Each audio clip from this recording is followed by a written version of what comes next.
I guess that's like,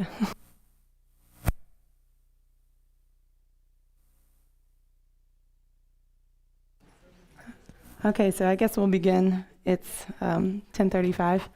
This is my first time leading, so hopefully you guys can practice patience with me today. And since I'm mostly with the kids, I'm going to be leaning on a few of you who are mostly in here. I'm going to start doing a few prostrations, and you don't have to if you don't want to, but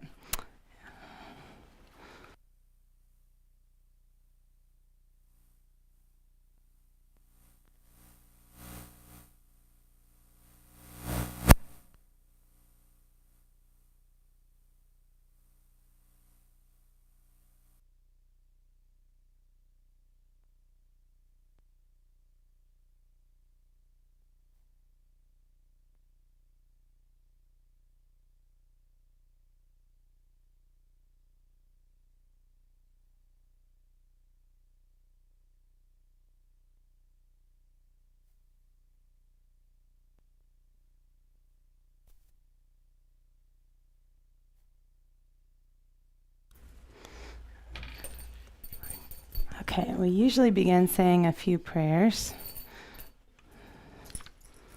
and Donna will help lead us. Okay, let's turn to page 34 in the Gold Prayer Book, and if you have the white binder, it's the page of text that we'll be referring to.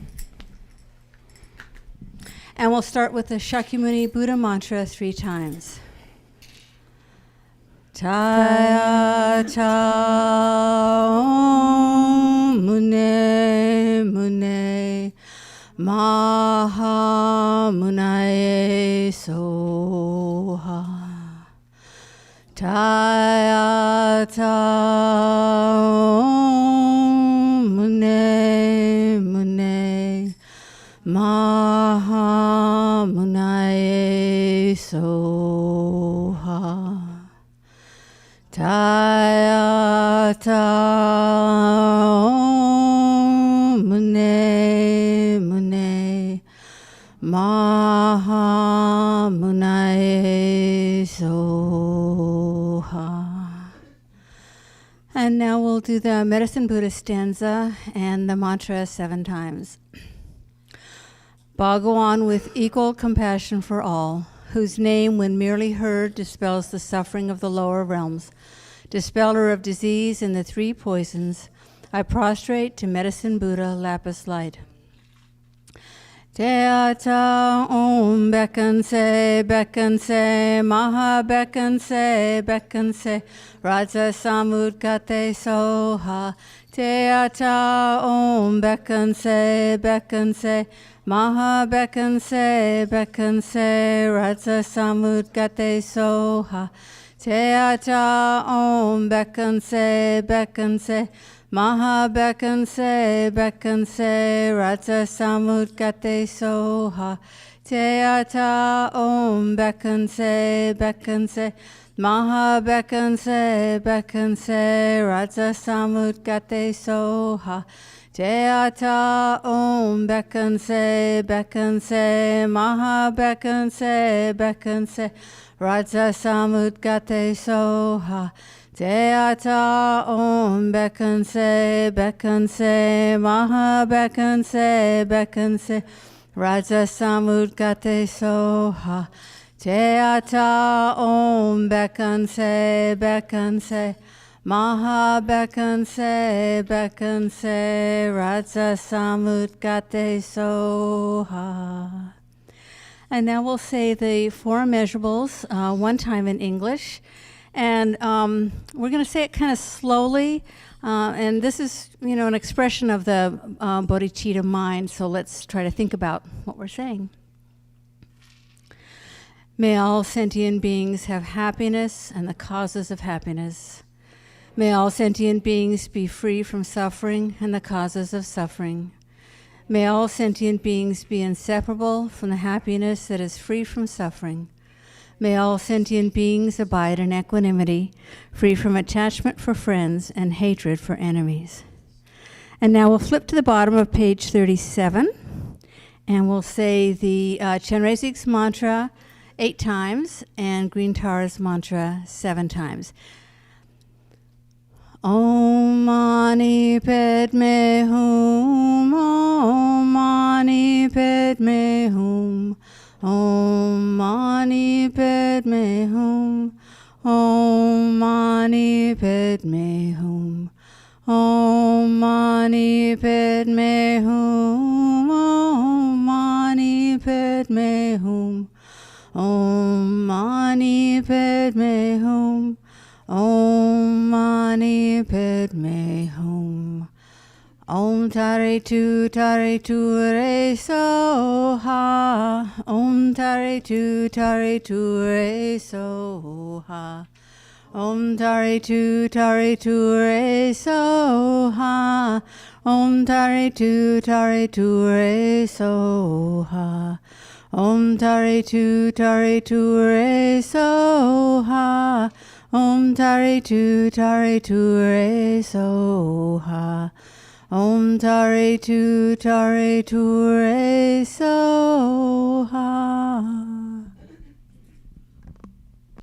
So this is usually when I would leave, because I usually am with the kids. But the kids are going to stay with me today, with us. And I've brought some things in that we do in some of the kids' classes, and I hope everyone will find the child within them.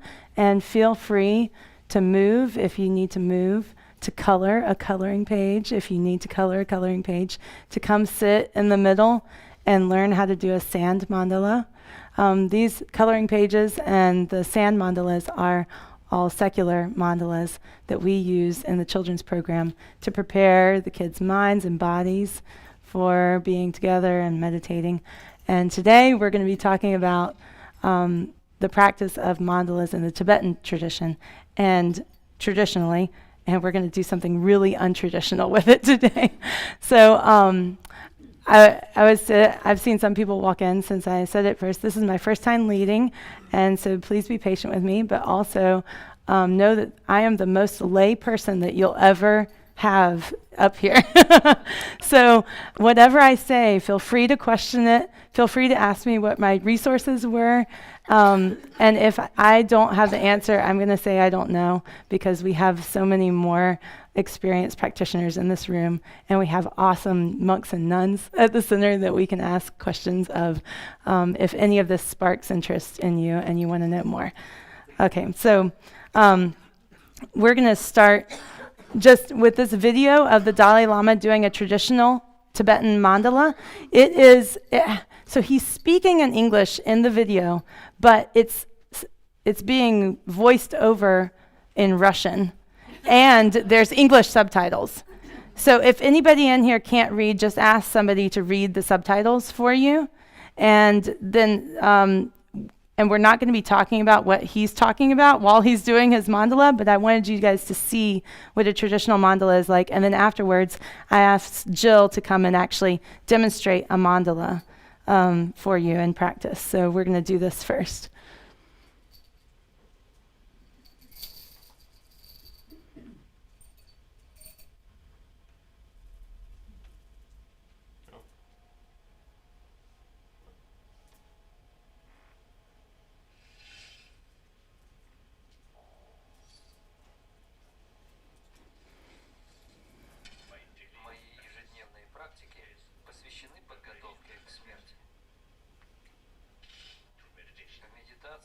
Я прохожу через процесс отделения сознания от тела.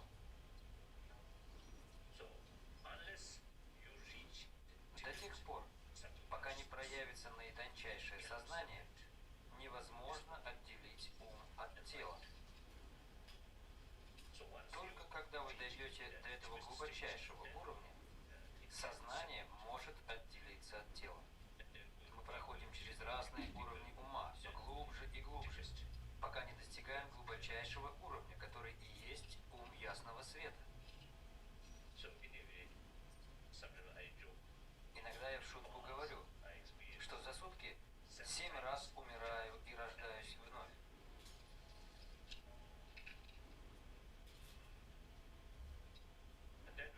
А когда действительно настанет смертный час, эта практика принесет огромную пользу.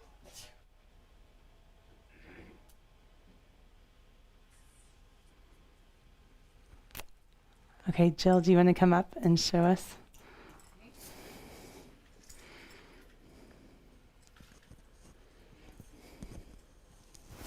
Christy's going to have to help a little because Yeah. you have to kind of do it somewhere. Well, he's doing it open in his lap. Let's see how it works.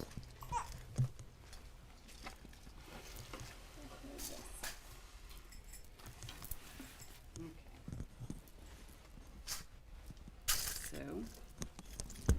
Hold it. Okay, so we have it in our lap. Usually I'm a little more prepared, but this comes in a certain point in a guru puja, and then we don't do it in tar practice, right? So mostly, yeah, we do, right? Yeah, okay. And there are also the mandala practice nights Yeah, that Thursday Geshe nights. Sangpo has been leading. So that's the corner you'll hold up. Yes. Okay, so normally you would tuck this into the desk and under a book so that it stays there, and then you take the tail and wrap it around you. So now you have a little pool. So when we set it up, we always look for there's a little bit, you saw His Holiness peek at the ring. Did you guys see that? He kind of peeked to see which way it went. So it's just the way they're positioned. And then this is the base. So you always have something in your hand so that you're not offering nothing, and you start with some beads here. They're usually made of rice and beads. You can use things that are precious to you too, like there's things of my mother's in here and shells and things like that. There's a certain form. It looked like he was just pouring things in, but there is a form. It's a little tricky here. So I'm not going to explain the form, I'm just going to show you, but we're going 3 times around this way, and then 3 this way. And you want to touch your wrist in it. All has meaning. And then you start by a base, and then you put the first ring on. And so there's an actual form for each one, and we're usually chanting when we do this, and so it kind of looks like this.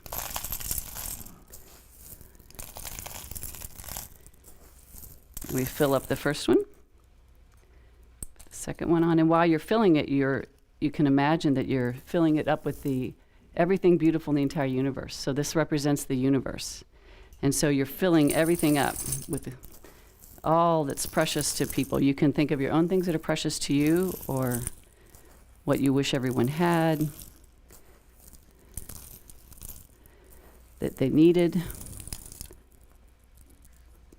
And the last one. It goes backwards. And it's meant to be kind of sloppy. Things spill out. That's okay. We're thinking of abundance and fullness. And the topper. And you saw him grab a little extra on this hand, too. Sometimes I saw someone take little characters and place them in there. That's not a requirement. And then you just imagine you're offering to your guru, to yourself, to your inner Buddha potential, to everything. And so you offer it all up. And when you dump it, you're letting it all go with impermanence, because everything changes. That's a fact. And so you dump it out, and you use your arm to scoop it, and you just let it go. So that's why it's like a sand mandala that you've seen people do. You just let it go when you're finished, and you wrap it up. Thank you, Jill. See if I can put this thing back on. Other way, this way. Okay, so is this anybody's first time to see a mandala? Okay, wonderful. So that's one kind. Has anybody ever seen a sand mandala built by monks where they shave the sand? Yeah, a lot of museums, because they're amazing works of art as well. So a lot of museums invite monks to come and do it there. I know there's, what is it called? There's a college here that regularly invites Geshe Sangpo to build Elon, that's it. Yes, and Meredith College. So if you keep in touch, we usually advertise it here when he's going to do one, so you can be a part of watching, or at least going and seeing the finished product before he he destroys it. So, and there's been one done here before, I know. So, yeah, several times. So it's quite a special thing to see. So that's another type of mandala. And then Donna, will you show us the other type of mandala? Yeah. And well, she'll explain when you might see this type of mandala. Yeah. And a mandala, actually, the word mandala means like a whole universe. And so what you're offering is the entire, as Jill was saying, the best of the best, and you're offering everything, the entire universe. And there's another kind that we do that's a little more formal than the rings. And you can do the rings in personal practice too. It's just a great way to earn merit with a 2-minute effort. But this other one we do in a specific context, and that's when we have a High Lama who's giving a teaching. Or we'll also do it when Geshe is returning from being away from the center to welcome him back and request teachings. And so, hang on.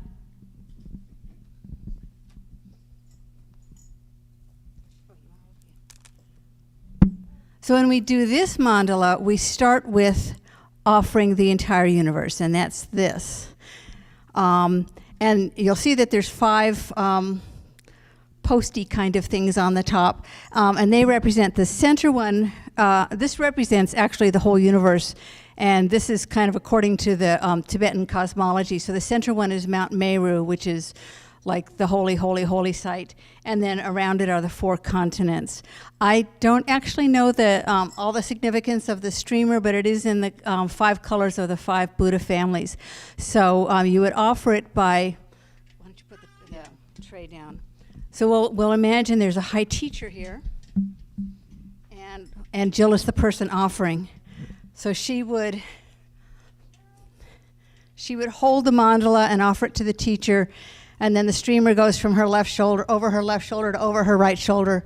Again, I'm sorry, I don't know the significance of that, but if you see this happening, then you understand what's going on. And anytime we have a high teacher here, you're going to see us making this offering.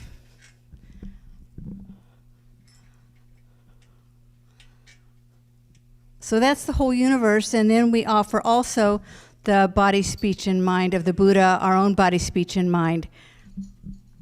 So we have the Buddha statue, and again, that's offered. The person offering it is going to touch it to the crown of their head and then offer it to the teacher. And then the speech is a peche with the Dharma text in it. And then the mind is a stupa, which represents Buddha mind. So this is just something, it happens in a particular context, and it's just a little more formal method of doing a mandala offering. And again, on Thursdays, you just have to keep an eye on the calendar. Geshe Sangpo is like an expert in all this. So you can ask him all the meanings, deeper, and he'll know the answers to most of these things. But this is part of my understanding as a layperson. So the next slide is about this is a preliminary practice. Offering mandalas is a preliminary practice. These are some other preliminary practices that you guys might have seen or be familiar with. One of the most common ones is water bowls. Okay, so you fill water bowls before you meditate. And it's an offering of all the, they represent different things. The water bowls represent different things. But if all you have to give is water, that's why it's good for your mind, And then we just did prostrations before the teachings. That is, when I'm doing prostrations, I'm thinking about, honoring the teachers, honoring the all the Dharma texts. And that's what all this up here on the altar, it's not necessarily bowing down to, it's more of like showing deep gratitude and appreciation for all the teachings. And Geshe Sangpo, again, just did 100,000 of these prostrations in like last spring or so when he came back. So you can definitely ask him about that. And then that statue right there is Dorji Kadro. We'll be doing a Dorji Kadro practice here on New Year's Eve, and it's a purification practice. You think of all your regrets and you throw them into the fire and burn them up. And it's a great way to start the brand new year. I think it's a cool thing that we do it on New Year's Eve. You can do it anytime, but here we've developed this tradition with our community. And then these to the left are tsatsas, TSA. And not a lot of people. I only know one person that does this as part of her preliminary practice because it's a lot of prep and it's very careful work. It's essentially pouring molds of these holy images, and they're usually like this big, but they can be bigger. I'm sure we have some back here. But that's a whole nother practice that is takes a lot of prep. There is a woman in Texas that has made satsas as part of her practice and then donated them to us to use during our family Dharma camps, and it be a family practice of painting them. So that was awesome because she had to make like 80 of them for us. Okay, so this is just to bring it into context, because you might walk in and be like, wow, this is a lot of stuff I don't know, and you might feel off-put. A nun named Chodron explains that anytime you're feeling that, just pay attention to your mind. You know, what's going on? You know, you might be put off because it looks too ritualistic. You know, it's too much like traditions that you might have been raised with that you didn't know what they meant, you know, and so then you just kind of put them in the closet. And you might be turned off because you can't really identify with the practices because they're so foreign and so different. But just try to relate to them as a preliminary practice of preparing your mind for meditation. So something that Thubten Chodron said in her teaching that I was using to study for today is that our experience is we're physical. We're here. We're made of atoms. You know, we have this awesome mind, but we're our best when our mind and our body and our speech are all in sync.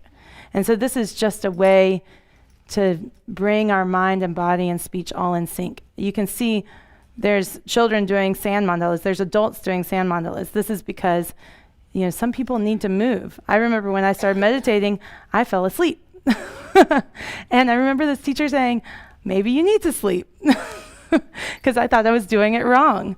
But really, there's no wrong way to go about trying to be the best you can be. And so that was a way to relieve the pressure of, oh, you're doing something right, you're doing something wrong. And this is especially the way that we have to develop our minds when we teach children is, you know, if that's not working for them, find something else that's working. Same with you guys, you know, with your practice. You know, if Tibetan Buddhism isn't doing it for you, go try Zen Buddhism, go try Catholicism, go try anything, you know, whatever it is that makes you the best that you can be. And so that was a neat way to think about that. The Holiness, His Holiness was talking about preparing himself for death and how he practices every day to prepare for death. And that was him connecting his body and his mind. Death is a very physical experience. And so he's doing all these preliminary practices for that final practice of dying well. And so next slide, something else I found interesting is that found this in the Lama Geshe Wisdom Archive online. Lama Geshe is the founder of the FPMT, which is what our center is a part of, is the Foundation for the Preservation of the Mahayana Tradition. And a lot of his teachings have been transcribed, translated, and put into this wisdom archive that you can access online. So in Tibetan, mandala is kyil kor, which is essence taking. And I can't really deign to unpack all that's in this quote, but I'm going to say it for you guys from Lama Geshe. The essence you take, and he's talking about mandalas, the essence you take is the generation of the whole path from guru devotion up to enlightenment, as well as the result, the unification of the Dharmakaya and the Rupakaya. The cause is merit, the path, and the result is enlightenment. So as Donna was saying, that we usually do mandalas like traditionally when we have a high teacher. And so a lot of people associate mandalas with guru devotion and doing it before a teaching.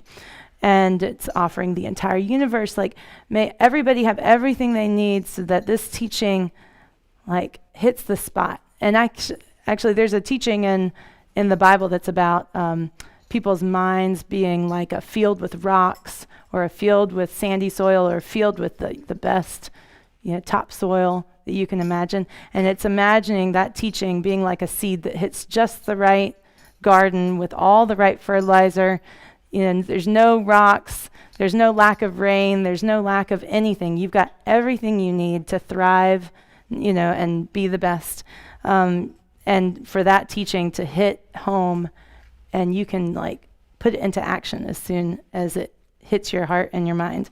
So that's when you're offering, like when you saw Jill just piling everything up there. A lot of it is about the visualization. It's not about the little gemstones, the beads, the rice, the grains. It's not about that. And because if your imagination doesn't follow with this practice, then you might be offering just grains or just beads, or maybe nothing at all, because you're thinking about something else, So it's really an imaginative play type of practice. And sometimes I take it for granted. I'm in the world of children so much, and a lot of people are not, that children imagine it. They do imaginative play all the time. And now everyone, this whole, psychological studies that are still kind of in their infancy, but a lot of studies have gone about studying people, children and adults, that do imaginative play. And is it beneficial? What's its role?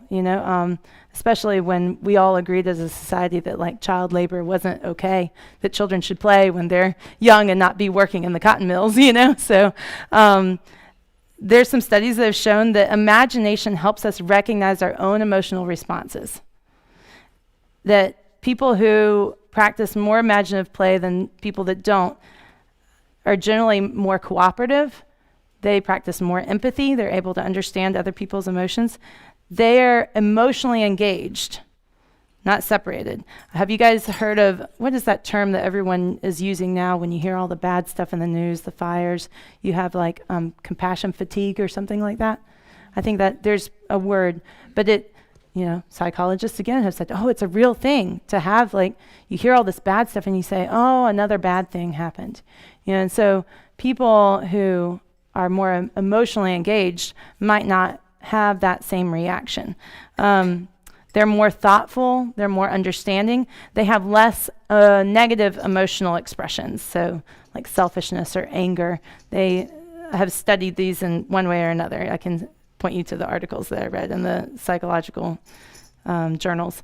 They also scored higher on emotional regulation and understanding, which I don't know if you guys think about this, but executive functioning, that's that frontal lobe that holds a lot of the uniqueness that is you. So it's really connected to that frontal lobe.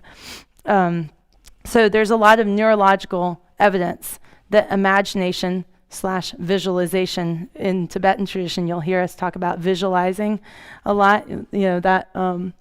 That mandala with the Mount Meru in the middle, the tall stick, you have to imagine what that is, because it hasn't been elaborately decorated by an artist. Now, if you go to some of the sand mandalas, you won't have to imagine much, because it's really detailed and it's beautiful, and you can look at it and find all the clues right there. But the vivid imagination, though, is what makes this practice really a practice and not just a physical. It's connecting the body and mind, okay? So I just want to challenge all of you to be imaginative for a minute. Think of a person or a place that brings you immense joy and peace immediately. You don't even have to wait for it to come.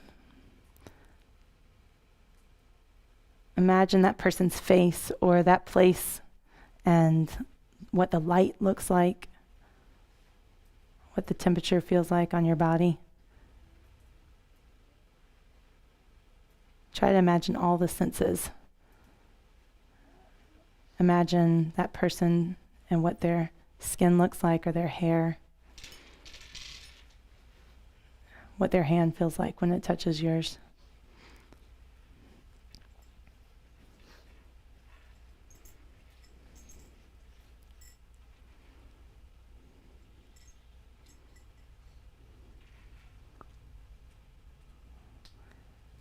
And maybe when you think of that place or that person, you feel a little bit calmer inside. You might feel a little bit of a physical response to what your brain is doing right now, imagining. You might even have a little smirk on your face. These are physical responses. This is proof that our mind and our body are connected. And I know it sounds obvious, but sometimes we forget that in our little actions through the day. Okay, so I put this picture up there. This is one that, it's out in the lobby right here. But I don't know what image would embody that quote from Lama Yeshe about the unification of the Dharmakaya and the Rupakaya. That's like such a big idea to me that this is the only thing I could identify with, because this to me is the path, and this to me is like brings me a lot of peace and joy when I see this. And Vincent, you could probably explain it better than I. A lot of people in here could probably explain it better than I, so I'm not going to try. But if you have questions, ask a monk or nun. Okay, so something that I found really interesting is about the 6 perfections, and about how the mandala practice really embodies the 6 perfections. Another teaching from Lama Zopa Rinpoche teaches about this, and I can point you to that resource if you'd like. So the 6 perfections, or paramitas, are ethical discipline, generosity, patience, joyful effort, concentration, and wisdom. And they are in that order. I don't remember why they're in that order, but it's important that they're in that order. And this is a quote from Lama Zopa Rinpoche. By cleaning and blessing the mandala base, like you saw Jill do with her hand 3 times this way, 3 times this way, and like the wrist is important. There's all this symbolization that goes with this. Okay, by cleaning and blessing the mandala base, you practice the perfection of giving. Checking the grain for insects and looking after the base and keeping it clean leads to the perfection of ethical discipline. Removing insects from the grain without harming them leads to the perfection of patience. Thinking of how fortunate you are to be able to practice the Dharma and making the offering with joy, you cultivate joyous effort or joyful effort. By not forgetting the visualization, you attain concentration. And by clearly visualizing all the colors and the objects in the mandala, and by meditating on its emptiness, wisdom is obtained. Therefore, offering mandalas helps you to quickly complete the 2 accumulations of the merits of wisdom, as it contains all the 6 perfections. I thought that was really neat, because this was my guidance from Geshe Gelik about helping the children over the summer in their family Dharma camp. We were first doing more of the Shakyamuni Buddha and Green Tara and Vajrasattva. And he said, why are you doing all these complicated things? Kids don't get that. So, and I said, well, there was this camp out in California, and they wrote this whole manual, and we're just using their manual. See, it's so easy. And he said, I think you can do it. I want you to teach on the 6 perfections. So the first camp we did with this theme was ethical discipline and generosity in 1, because every Sunday here we teach on the 16 guidelines, which Denise Flora taught last week. And so you can watch that teaching online if you are curious about what the 16 guidelines are. Also, you can just do 16guidelines.org and find it there. That comes from an old teaching that has been not rebranded, but it's been secularized. So it can be used in different teaching methods throughout the world. And then this past year we did patience. And then this next year we're going to do joyful effort. So it really hit home for me when I started studying mandalas, and I thought, oh, I have to do this in front of people. What do I know about mandalas? I was like, oh, I know about the 6 perfections. I've been studying that for a couple of years now, so I can talk about that.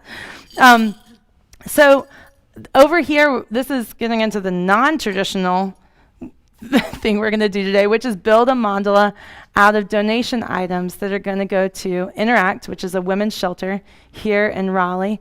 And there's a pile of donations over there. And as we look over there, we see like shampoo and towels and socks and, a few things for kids, because if you guys don't know, you should know that women's shelters need to also accommodate children, because children generally go with women when they need to go somewhere. So there's a lot of considerations over there for women and for children. And I see I'm assuming, but most people probably had to buy those items, somehow procure them. They didn't steal them. I know that sounds kind of obvious, but that's moral conduct, that's ethical discipline. So just think about that, You had to do it with intention. There was a list, a wish list from Interact that we posted online and we sent out. So they needed certain things. So you didn't just go out randomly grabbing stuff off the shelves. It was with intention. Okay, so that hopefully was done with a little bit of joyful effort, but with concentration. You had to concentrate on why you were going to the store, what you were there to get, who you were there to get it for. So you had to imagine, if you were in a women's shelter, what would you might need? What would you might want? And then, I don't know about the wisdom as far as my experience goes in procuring items, but, it might be a challenge to look at some of those, and maybe a creativity to grab a towel and say, what does this towel represent? How could I practice joyful effort with this towel? Well, I know my kids can practice joyful effort by hanging their towel up after they take a shower instead of dumping it on the ground, because then I don't have to wash it so often. Anyways, there's all different ways that you can get creative with practicing the 6 perfections in your everyday life, just with everyday items. So that's kind of our challenge today with these. And I just want to let you guys in on my next slide, the boll weevil. Okay, this might sound like it's really going off the chain, okay? But do any of the kids here know the story of the magic of patience? The magic of patience with the ox and the monkey? Magnus, do you know it? Can you say it in 2 or 3 sentences for everybody? So it's where this monkey is friends with with an ox, and the monkey is trying to stop the ox from doing things like drinking water or eating, and he's being very rude. And then a forest spirit comes along and tells him, "You're the biggest animal in the forest. Why don't you just stomp him down and spike him with your horns?" And he's like, "Well, being patient with him is better than just being rude." So then he'll eventually learn that I'm just don't pay attention to him. So, and this story, The Magic of Patience is what it's titled, is a Jataka tale, which is also a way that we teach children. The Jataka tales are from India, and traditionally they're like Aesop's fables. So they use animals and natural events to explain deeper meanings. And to many people, let's say, they represent the lives of the Buddhas. Okay, so in that story, who would have been the Buddha? The ox. The ox was practicing patience. And who would have been that ox's guru? Who was teaching him patience? The monkey. Okay, so every day you can take teachings from every person you meet, every being you meet. And so this is where offering this mandala, we usually do it to high teachers, but we're doing it maybe in thinking about the women and children in the shelter and how they could be our teachers. Okay, just use your imagination. So this is when I was meditating on the towels, because the first person who brought in donations, they brought in these big towels and they took up the whole bin. And I was thinking about towels and meditating on towels. And the way that I usually start every meal is that I think about the components of the meal. What is it made of? Fruits, vegetables, meat, dairy. Where did those ingredients come from? How many hands had to touch this meal before it came to my table? I know a farmer that I get a lot of my veggies from, so she's usually the first person in my mind. You know, when I sit down, I think of her, but then I think of all the beings that were in the field when she ran her plow through. And I'm redoing some drainage in my yard right now, and it broke my heart when I saw a chipmunk standing on the edge of a furrow that we had dug in order to re-navigate water to go around our house. And the chipmunk was standing on this ledge of dirt, looking just like humans do when they look at their house that's just been devastated by Hurricane Florence or Hurricane Michael. The chipmunk had the same facial expression, same, standing there looking at this furrow. And it broke my heart because we don't always think of all these beings, and everything we do affects somebody else, something else. So then I had to purify. You know, if we didn't have this permanent house that we thought was so permanent and had to be taken care of so carefully, would we have dug that furrow and destroyed this other being's home? You know, there's all these ways that you can work with your mind with that. Okay, so back to the towel. Cotton, it's made out of cotton, okay? Cotton is a vegetable. I mean, it's a plant, you know? And for some reason, my brain went straight to the boll weevil, okay? The boll weevil is an insect that eats cotton. I'm from Alabama, and we used to drive to the Gulf Coast frequently to go to the beach, and we would go through a little town named Enterprise, Alabama. Enterprise, Alabama has a statue to the boll weevil. It says, "In profound appreciation of the boll weevil and what it has done as the herald of prosperity, this monument was erected by the citizens of Enterprise, Coffee County, Alabama." And you see this Greek goddess holding up a boll weevil in the middle of town. This is a huge statue. You can't miss it, okay? In the middle of the intersection. Before the interstate, and then if you ever drive in rural areas, you can't just drive straight to the beach on the interstate. You got to go through 2-lane highways, and then when you get to some of these old towns, you literally have to go around the town center. And so this is in the town center. And this is a macro view of what a boll weevil looks like. So I just wanted to put that up there because not only is it hard to identify with, it's a foreign thing, just like these mandalas. If you've never seen a mandala, it can be a really foreign, introduction to like, why are we talking about this? Why are we talking about boll weevils? Look at this thing. It doesn't even have a head. It doesn't even have a mouth. I mean, I can't identify with it at all. You know, where's its brain? That's a sentient being. That has a home. That home just happens to be a cotton boll, okay? And they, one mating pair can produce 2 million babies, okay?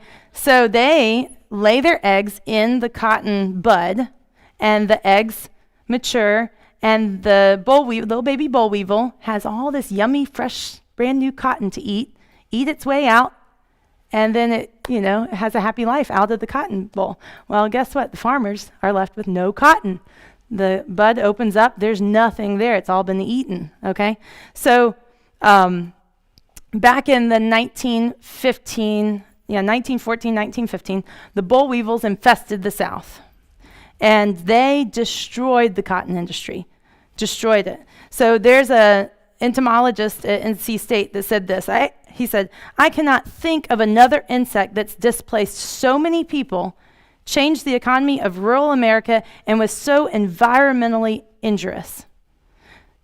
So most people don't like boll weevils, especially farmers in the South. If anybody's from the South and their family were farmers, this is still an issue. It was still an issue up until the 1960s when they started learning how to sterilize boll weevils so they would not reproduce. I don't even know how they did that, but it was still a problem. Began to be a problem in 1914, 1915, was still a problem until the 1960s. And now it's not a problem because of science. But one of the most amazing things that happened, though, with the boll weevil And I'm so excited about this because I've been in a learning phase this whole summer. I read a book called The Warmth of Other Suns, and it's about this amazing thing in American history that a lot of you might not know about called the Great Migration. It started in 1915 and went until 1965. So the Great Migration was the movement of African Americans from the South to the North. Okay, so like something like 6 million people. 6 million. It's a massive displacement of people. Okay, nobody talks about it. Okay, it's something that I think America, with this canonical text, The Warmth of Other Suns, it's huge. It's like 400 more pages. Okay, you've got, well, no, it's more than that. I don't know. I listened to it 2 times on road trips this summer, but there's great things that came out of that. You know, great people who had opportunities that they would have never had before. Musicians, you know, artists, scientists, people that would have never had the opportunities in the South, staying in the South, had those opportunities. And as America, we're so much better for this. But one of the reasons, definitely not all the reasons, was that the economy tanked in 1915 in the South because of the boll weevil. And there wasn't work. And a lot of these African American farmers were, what do you call it when you farm somebody else's land? Sharecroppers. Yes, tenant farmers.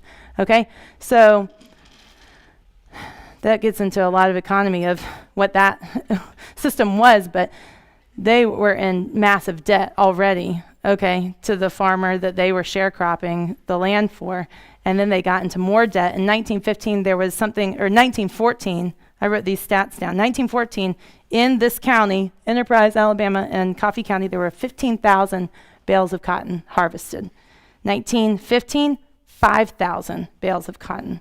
1916, 1,500 bales of cotton. Okay, so it was like 15,000 to 1,500 in just the span of like 2 years. And so these farmers were in massive debt.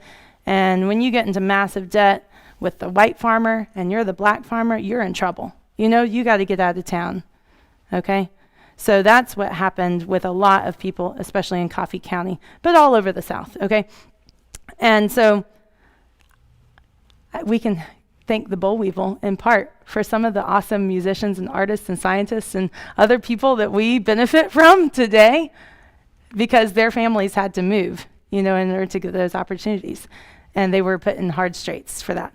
But we can also thank the boll weevil for peanut butter and the best frying oil that there is, peanut oil, okay? Because Coffee County, the reason they put the statue up is that they, you know, whites, blacks, anybody who was farmers were forced to plant something else if they were going to stay and survive. So they decided to plant peanuts instead. And Coffee County became the #1 peanut supplier in America and the first county to produce peanut oil ever. So, and you go to the grocery store and you don't think that there was ever a time without peanut oil. And I fry beignets on Thanksgiving morning. That's the thing that I do for my family. The best frying oil is peanut oil. So, and you know, I guess I'll take something else if they run out of peanut oil, but peanut oil is the best. And if you go to New Orleans, that's what they fry with. If you guys go to Five Guys, they have that big sign right in the front that says, "We fry everything with peanut oil. If you have a peanut allergy, don't even come near us."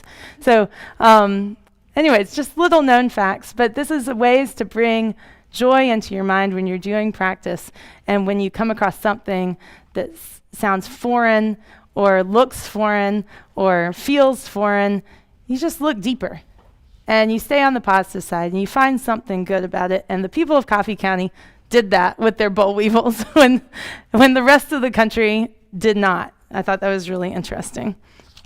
Okay, so we're going to just put up the picture of Interact. We're going to do this practice right here. This is Interact. It's on Oberlin Road.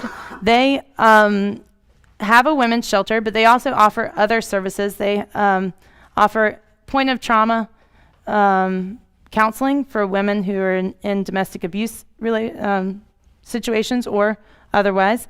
They also offer long-term counseling as far as like becoming financially independent and all the other different forms that abuse can take. Okay, it doesn't have to just be physical, but they also If I worked there for a short time as a point of trauma therapist, and we would always ask somebody when they came in, do you feel safe right now going back to where you were? And if they said no, in all the ways that they can say no, sometimes it's not verbal, we would offer them different ways, like different resources to make them feel safe. And so when somebody has something happen to them, they don't pack their bag ahead of time. They need stuff. And that's where the community comes in. And Interact is really awesome because in this building, it's supported by the United Way, but there's also a police force that's set up in this building at the same time. So they have awesome support. I think it's one of the best nonprofits in Raleigh that I've seen. They've just thought of all the different supports. It's not a two-legged table. You know, it's got all the different ways to help so that people actually do move on with their life, move up, become the best that they can be. So we're going to build this mandala here, and then we're going to do a meditation together. And Donna, if you'll show us how to put things in the mandala, okay?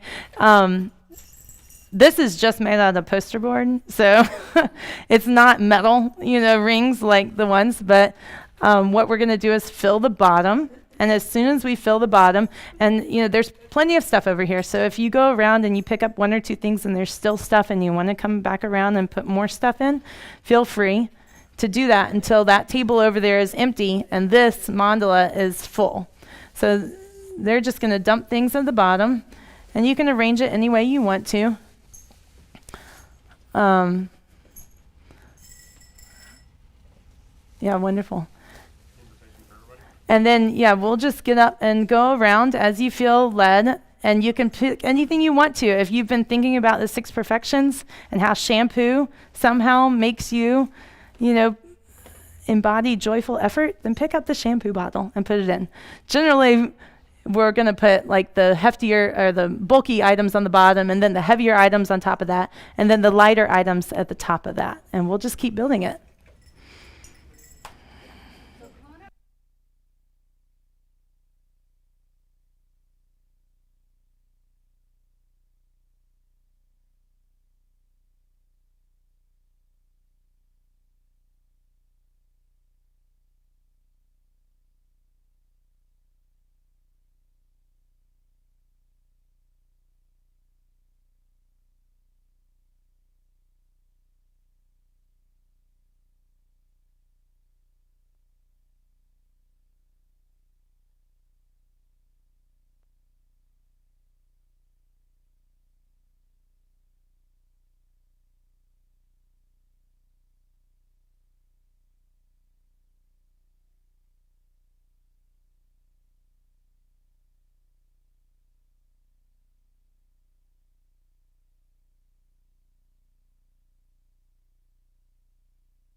Okay, everybody, just give yourselves a round of applause. This is like a community effort here. So for our art teachers here, giving, or, what is it? Like, giving can be thanking. Thanking can be giving. It can also be art. It can also be symmetry. That's what, if you're unfamiliar with sand mandalas, just ask any of the kids right here. This is one of the things that we do, that we start in the center with a special rock. They have a box or a jar of rocks. Pick one that you identify with. Start that in the middle. That's your heart rock. And then go out from there with symmetry. Now, some kids will argue with the symmetry, and that's okay. They might just be feeling unsymmetrical that day. But there is something about symmetry and how it works with our brains, and that's a whole different practice, okay? So that's also all the coloring sheets that you see. They're all symmetrical. So there's something about symmetry, and you can discover that on your own. So I'm just going to talk for 5 more minutes, or not talk for 5 more minutes. Pema Chodron is going to talk for 5 minutes. This is one of my most favorite meditations to do. And when I discovered it, I can't even remember who taught it to me, but I thought, this is it. This is kind of the essence taking for me. Okay, so I hope you guys enjoy it too. It's called Tong Lin, and I got nervous about leading today and being in front of you all, so I just outsourced it to Pema Chodron. Okay, so she's going to lead us in a 5-minute Tong Lin meditation. And do you have a sound on this? Let's do Tong Lin.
Okay, so we'll finish with our dedication prayers, but I'll finish with the way that I also dedicate at children's classes, is that you just spent an hour practicing how to be the best that you can be, just by getting up and being here and being peaceful in this room together. Nobody tripped each other when they were coming up. Nobody threw paper towels across the room and destroyed the premises. I mean, this is something to celebrate, right? Like, everybody thinks, well, of course. But, we can act in all different ways. And it took control, executive functioning. It took cooperation. It took empathy to do what we did today and just be in this room together.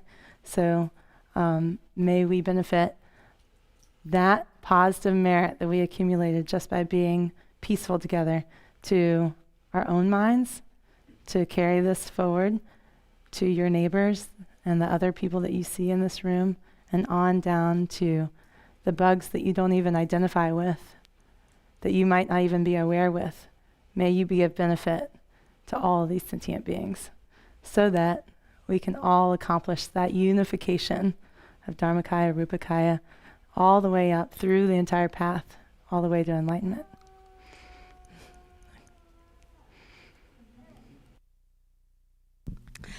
Okay, let's go to page 246 in the gold prayer book. And in the white binder, it's on the back side of the page of text. And we'll say our dedication prayer. May all beings everywhere, plagued by sufferings of body and mind, obtain a notion of happiness and joy by virtue of my merits. May no living creature suffer, commit evil, or ever fall ill. May no one be afraid or belittled with a mind weighed down by depression. May the blind see forms and the deaf hear sounds. May those whose bodies are worn with toil be restored on finding repose. May the naked find clothing, the hungry find food. May the thirsty find water and delicious drinks. May the poor find wealth, those weak with sorrow find joy. May the forlorn find hope, constant happiness, and prosperity. May there be timely rains and bountiful harvests. May all medicines be effective and wholesome prayers bear fruit. May all who are sick and ill quickly be freed from their ailments. Whatever diseases there are in the world, may they never occur again. May the frightened cease to be afraid, and those bound be freed. May the powerless find power, and may people think of benefiting each other. For as long as space remains, for as long as sentient beings remain, until then may I too remain to dispel the miseries of the world. And now let's say 7 Tara mantras for the long, happy, healthy lives of our teachers. Om Tare Tu Re Soha. Om Tare Tu Re Soha. Om Tare Tu Re Soha. Om Tare Tu Re Soha. Om Tare Tu Re Soha. Om Tare Tu Re Soha. Om Tare Tu Re Soha. And we have 2 quick announcements. Joey has something, and Jill.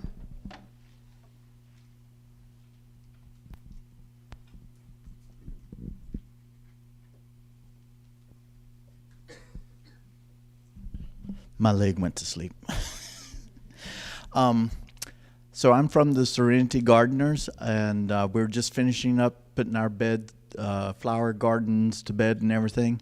And I just want to give a personal thanks to everybody who kind of helped with the gardens over the years, whether it be containers, donating bulbs, flowers, helping out with weeding, pruning trees, cutting the grass. You know, there's so much that goes into our gardens, and I personally thank you all. Thank you.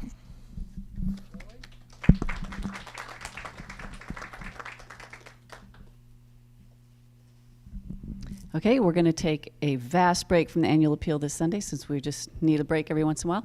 But I do just want to remind you it's going on. and that we have a goal of 204,000, and we're at about 152, hovering around there. So yes, we need to raise a few more funds. So it'll be going on. We want to go to just maybe the first week of January, but we can end it if we get to the goal. So that, we'll have to figure out what to do if we get to the end and we're not there yet, but we'll make plans. The mug is out in the lobby for you. Excuse me. And so anybody who's already donated with in-kind goods or with service or with funds or have pledged to do the practice of prostrations, you can pick up your mug. And if you need any brochures, they're out in the lobby. And the other announcement is the Sunday tea is all set up for you out there. I don't know what she's serving, but it smells really good when I ran outside.